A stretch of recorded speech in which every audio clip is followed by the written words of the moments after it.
안녕하세요. 날마다 죽기로 7월 18일 가이드입니다. 오늘 함께 보실 말씀은 창세기 6장 9절에서 22절의 말씀입니다. 인간들의 죄악이 세상을 뒤엎고 그들의 모든 생각이 악했기 때문에 하나님께서는 땅에 인간을 만든 것을 후회하십니다.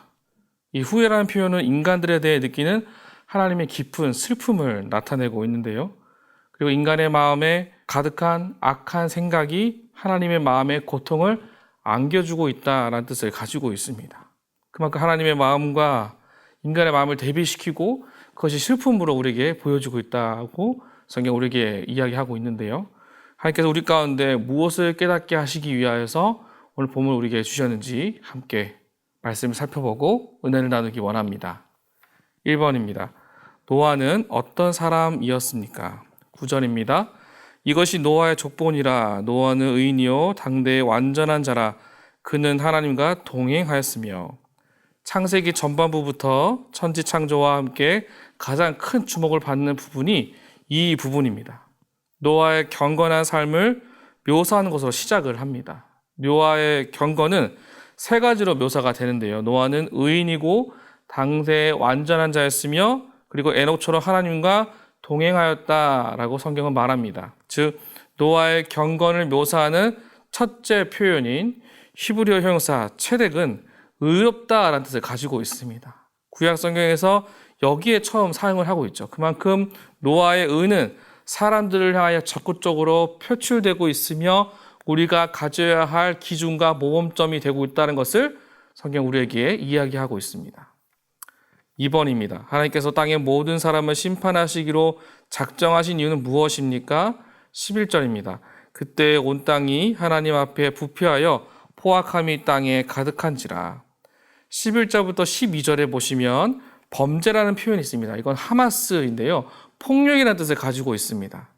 하마스라는 표현, 즉 사람을 거칠게 다루거나 무기를 이용하여 괴롭히거나 상처를 입히고 죽음에 이르게 만드는 것을 말합니다.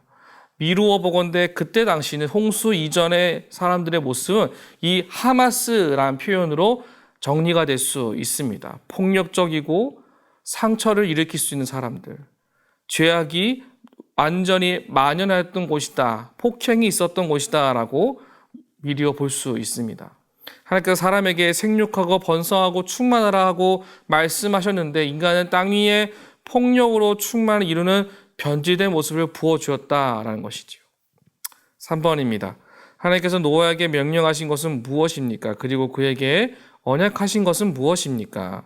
19절부터 20절입니다. 혈육 있는 모든 생물을 너는 각기 암수 한 쌍씩 방주로 이끌어들여 너와 함께 생명을 보존하게 하되 새가 그 종류대로 가축이 그 종류대로 땅에 기는 모든 것이 그 종류대로 각기 둘씩 내게로 나아오리니 그 생명을 보존하게 하라. 방주에 들어간 사람과 피조물들을 기록하는데 이 다른 피조물들은 물고기를 제외하고 새와 육축과 땅에 기는 모든 것은 각각 암수 한 쌍씩입니다. 방주에 타게 된 모든 피조물들의 목록과 함께 희망의 메시지가 여기에 처음으로 등장을 하고 있습니다. 새로운 시작이 있고 하나님의 계획이 있다라는 것이죠.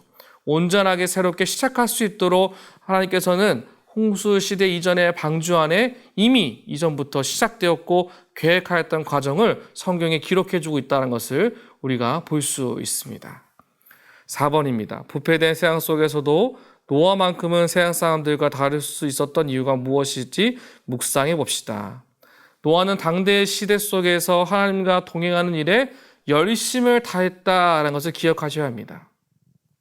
동행의 과정이 순탄하지 않았을 것이고 쉽지 않았을 겁니다. 그러나 그때 여전히 하나님의 인도하심을 간구하는 과정이 이 사람의 인생 가운데 있었을 것이다 라는 것이죠. 그가 하나님의 이름을 가져감으로써 날마다 순간마다 살아갔다라는 것이죠. 그것이 그때의 사람들과 다를 수 있다라는 것을 우리는 성경을 통해서 볼 수 있어야 합니다.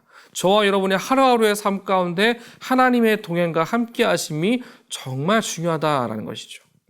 마지막 5번입니다. 나는 하나님의 은혜를 받은 사람입니다. 그러므로 불의한 세상을 따라 살아갈 수 없습니다. 하나님의 뜻에 온전히 순종하며 살아가기 위해 지금 내가 할 수 있는 일은 무엇인지 생각해 봅시다. 우리가 할 수 있는 최선의 선택은 삶의 현장에서 하나님의 일하심을 나타낼 수 있는 지혜를 구하는 것입니다. 모든 상황 속에서 하나님을 인식하고 묵상하며 살아갈 때 육적인 사람이 아닌 영적인 사람이 될 수 있음을 우리가 인식하고 살아가는 것. 그때 우리는 내려놓음과 하나님의 인도하심을 함께 할 수 있습니다. 오늘 하루 하나님 인격적인 도우심과 이끄심으로 주님과 동행함으로 말미암아 승리하는 저와 여러분 모두가 되시기를 주님의 이름으로 축복합니다.